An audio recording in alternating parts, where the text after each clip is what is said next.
Even dreams start fading too. I am leaving, tell me what to do. I can feel it slipping away. Treading water, yeah, what's this? I just say playing these games. Love drifts soft in the light. Come on, meet me at the poolside. Hi everyone. There's a phrase I've been thinking about a lot lately, and it basically just says, do it now. And I think that's because I'm 64, and the idea of time and how time passes and seizing opportunities and doing things that you want to do once we get into our 60s, it's important that we just do those things if we can. So let me talk about that topic because I have a feeling a lot of you will really identify with what I'm saying. Hi, my name is Raina and this is Small Retired Life. On my channel, we talk about all things retirement and living in our 50s, 60s, 70s, 80s, and beyond. So if you're new, welcome here. As you can probably tell by my surroundings and the very white wall that's behind me, I am not in Calgary right now. I'm back in Melbourne, Australia. And let me just say, I really debated for a long time as to whether I would make this trip again this year. As many of you may know, I was here last year in February and March. So I was here last year for 2 months. And this year I'm here for 2.5 months. I think that once we hit our 60s, time starts to feel a little bit different. Not necessarily like a rushed thing, like, you feel like you have to be rushing and running around and that type of thing, or just sitting around and watching time pass you by. It's more the concept that time is so precious. I don't know how many of you have actually sat down at any point and said to yourself, oh my goodness, the week is over, or wow, that month just flew by. Or at the end of the year or the beginning of a new year, you're sitting there and you're wondering where the time went. Everything just moves so quickly. And I think when you're in your 60s, it's even more so like that. My mom used to always say that the first half hour of a clock seems to go so slowly. And the last half hour, and that's when you're doing something you enjoy, of course, the last half hour just zips by so quickly. And next thing you know, the hour is up. That's kind of how I feel about time right now. Today, I want to talk about doing things now.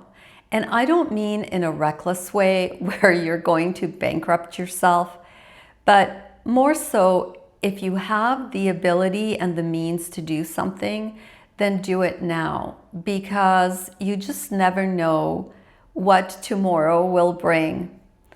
I remember back in around, I think it was 2011, 2012, my parents, who were kind of in their latter 70s, I'm going to say around 77, something like that, drove from Vancouver Island to visit us in Calgary for one of my son's weddings.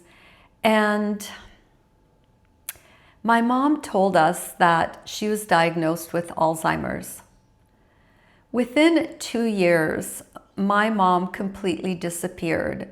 Her personality, who she was, everything was gone, and she had to be placed in a long-term care facility in which she lived for another 7 years or 8 years, because health-wise there was nothing wrong with her, but she literally couldn't do anything. She couldn't walk, she couldn't feed herself, she didn't recognize anyone. It was so sad. Because we are getting older, we have to be realistic about the fact that our health could go sideways, or things can happen, travel can become more difficult, Doing physical things may become more difficult. And so it's really important that we kind of seize the moment and seize the day and do things now while we can. When you're young, you feel like your time is endless. If you don't want to do something, there's always next year. There's always a tomorrow. But I think once you hit your 50s especially, and perhaps once you finish your careers or you retire from your day-to-day job, you realize that time is no longer endless. Time is still generous, but it's no longer abstract. And you start noticing things about yourself, and you start realizing that maybe you're not moving as fast as you used to, or your health isn't as perfect as it used to, or maybe your energy is a little bit lower than it used to be. I mean, not everyone feels this way, but you certainly notice that your ability to recover from things is actually a little bit more challenging. You also begin to understand that even though you may be really healthy right now, health is not necessarily something that will be stable forever and ever. You see other friends around you who perhaps are starting to face challenges with their health, or you're looking at other people who maybe are close to your age or just a little bit older, and they're starting to have issues that they didn't have before. And so you start noticing some of these things and you realize that you really don't know what tomorrow or next week or a month from now will look like. And if you want to do something, perhaps it's really important to consider looking at doing that now while you are healthy, while you are able to do it. For me, that awareness really changes how I make decisions, and not in kind of a rushed, I have to do this now kind of way, but more so it clarifies certain things for me. To make my trip to Australia a little bit easier, I'm thrilled to partner up with Nomad Lane on this video.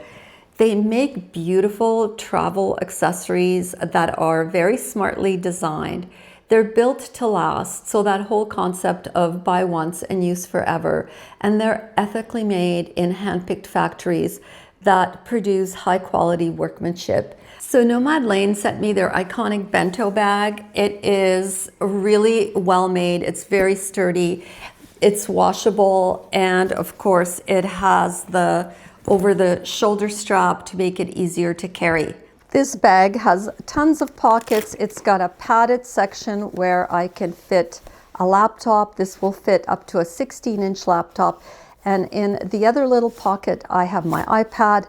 As a YouTuber, this bag is amazing for me. It'll fit my camera. It fits all of the other doodads that I need to travel with. The best part about this bag is that it actually unzips like a suitcase, which makes it really easy to pack up. There are some beautiful little carrying cases, which I can use for my toiletries and some of my camera equipment that I need to pack for the road. This bag also easily fits on the handle of your luggage to make it easier to maneuver around the airport. So I am actually in Australia right now, so I did a huge trip with this bag and I got to try it out. It was so easy to carry, it kept me organized, and it fit perfectly under the seat in front of me. So there were no problems with carrying it on to the airplane. I will leave a link to Nomad Lane below my video so you can go over there and check out the bento bags and also some of their other products, which are equally well made and equally smartly designed.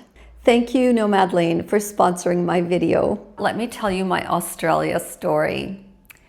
So my youngest son and his wife live here. His wife is Australian, and I have 3 grandchildren here.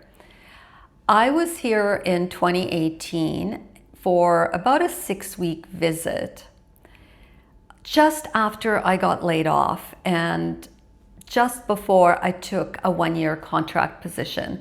I really loved it here. Then, of course, the plague happened, so I didn't go anywhere for quite a while. And my son and his family actually moved back to Canada. And it was great to have them, but within a year, they moved back to Australia. And I don't blame them. Alberta weather is no joke. And once you've experienced being here in this beautiful, warm environment, you don't really want to be somewhere where it's like minus 25.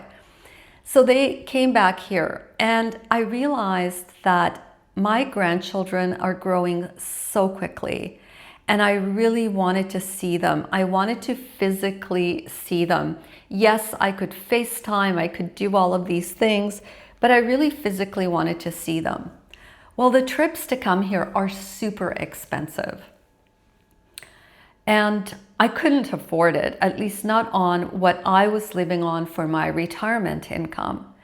So I decided to start doing YouTube, and I actually didn't even really know whether one could make money on YouTube.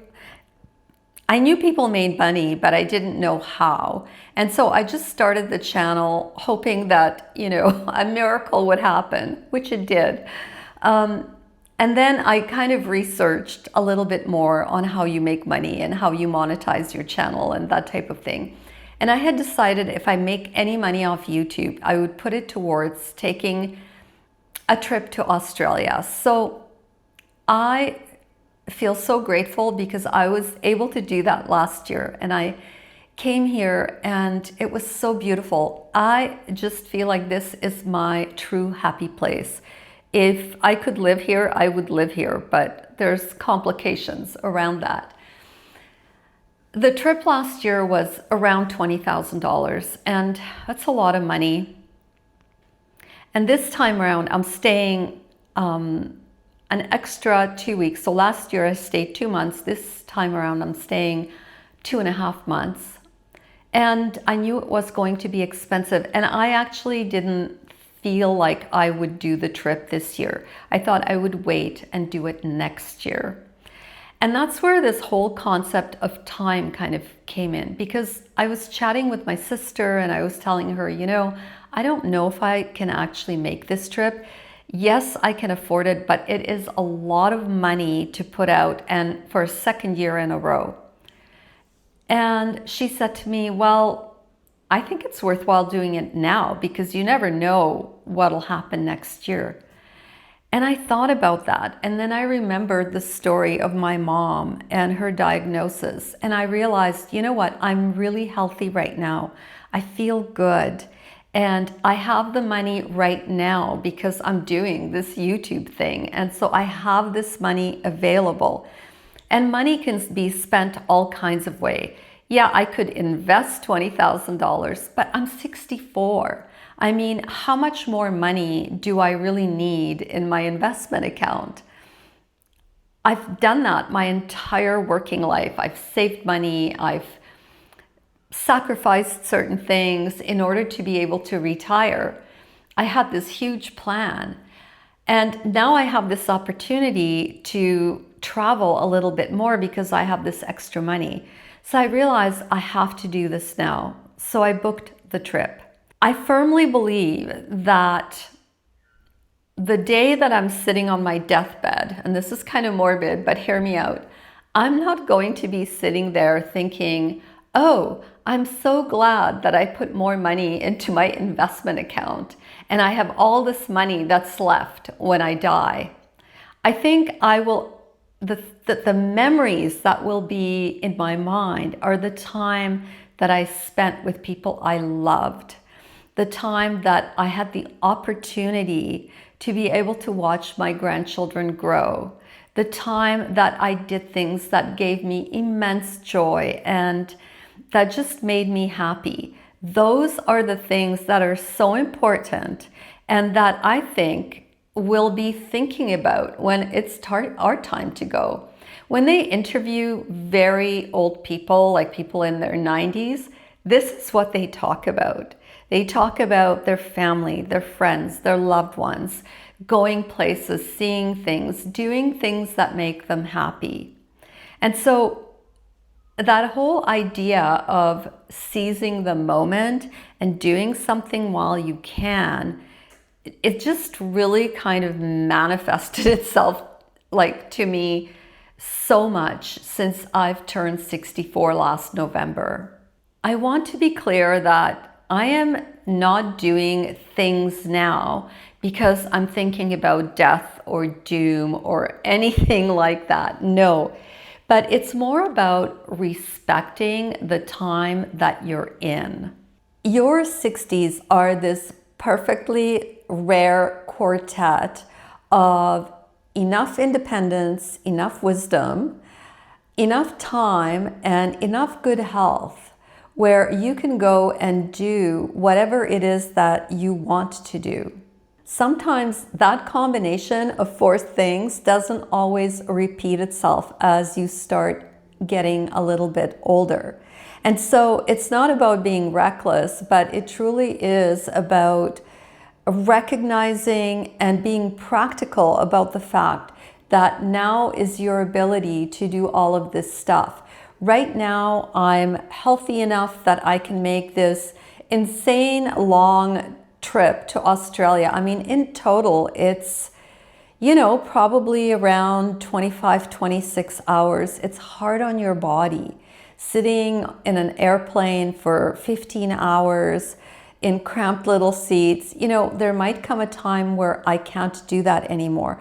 So practicalities probably should take center stage when we're in this stage of our life, because if you have all of these four things going for you, then now is the time to take advantage of that and to really think about, if you want to do some great hiking trip, perhaps now's the time to do it. Or if you want to learn a whole bunch of new things, now is the time to do it. Not that you won't have the opportunities later as you get older. You certainly will, especially if you want to make the opportunities.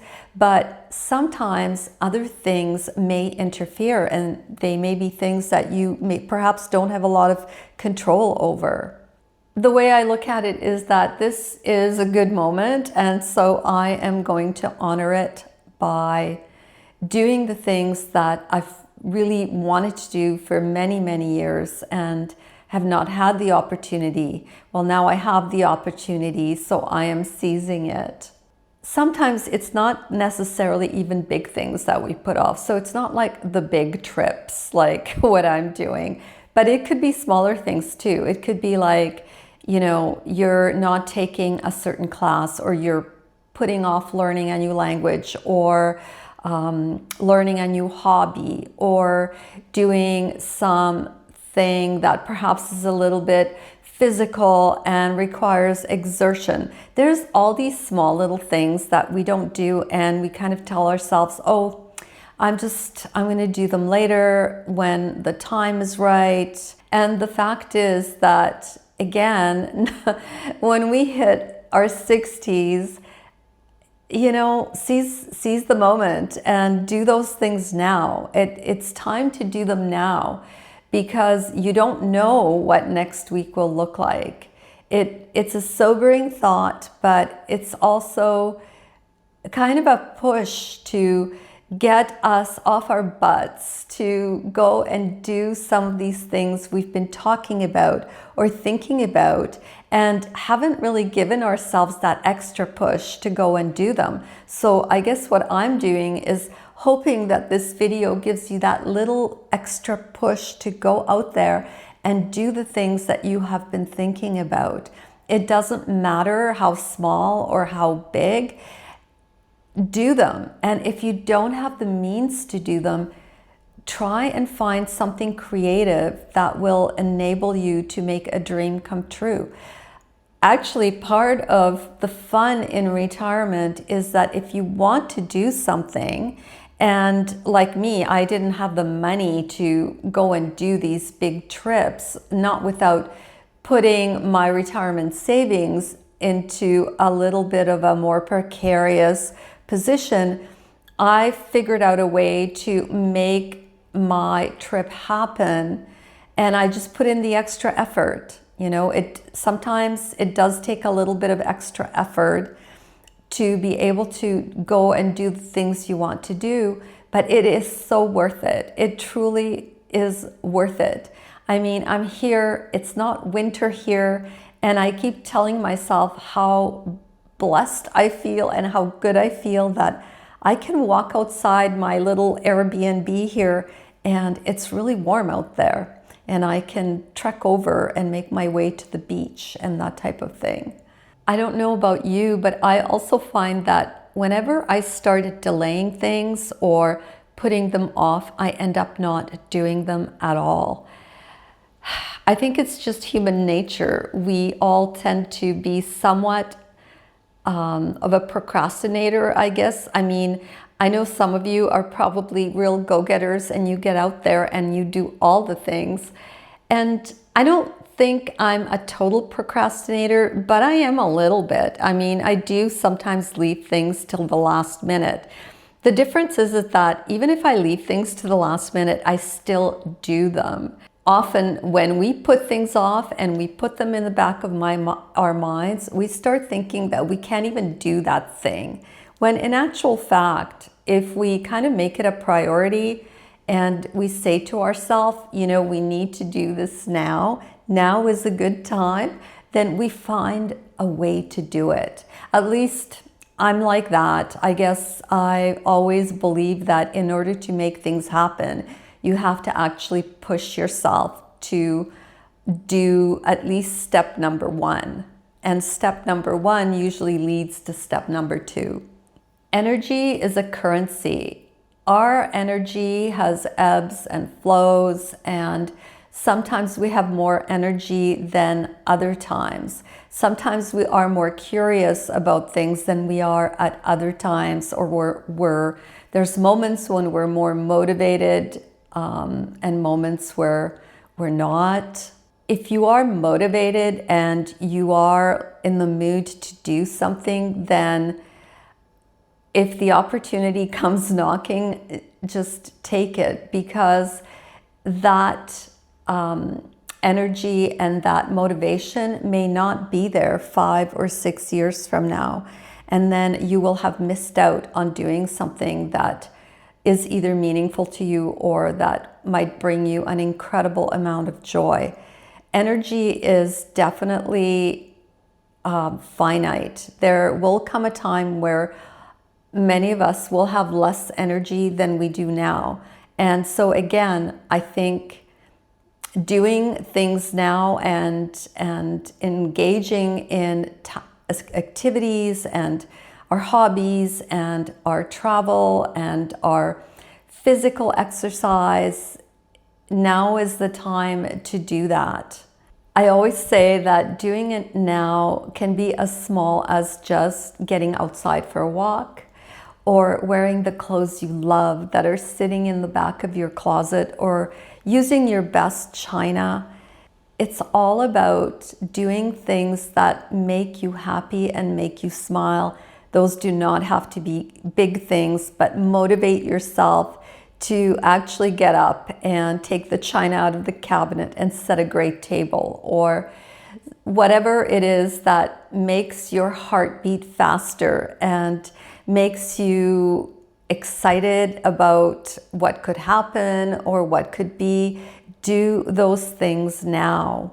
If any of you who are listening have something in your soul that is tugging away at you, that you've been kind of wanting to do for a while, or that you're intrigued about or you're interested in, ask yourself this question. Am I putting this off because it's uncomfortable? Or am I putting this off because it's impossible? Or am I putting this off because I think I have all the time in the world to do it? Retirement is not about waiting. Retirement is about choosing. Choosing what matters, choosing to do something now, and choosing to not put off these important and wonderful things till some, I don't know, nebulous time frame that you're not sure of. Retirement is about truly seizing the moment. You have the time and you are still in a stage of your life where you can figure out how to do it, how to make something happen. I don't want this video to sound like some, positivity manifesting kind of thing, because that's not what I'm talking about. What I'm trying to encourage you to do is to not put things off and to do things that you have been thinking about for a long time. Moments in life are so unpredictable, and I'm not sure why this is kind of something I've been pondering about. Maybe it's because the world we live in is so chaotic right now and nothing seems to kind of have any form of stability. And so there's this part of me that is just feeling like if I want something, I need to do it and I need to seize this moment because I don't know what tomorrow will look like. And it's not and this is not something negative.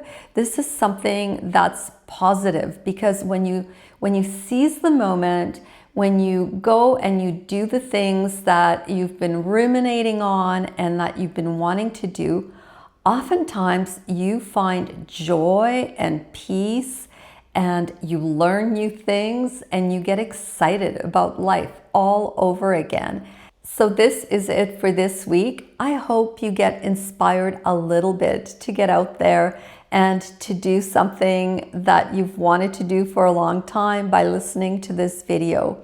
If you have any comments or anything to share, please leave everything in the comment section below. Get a good discussion going.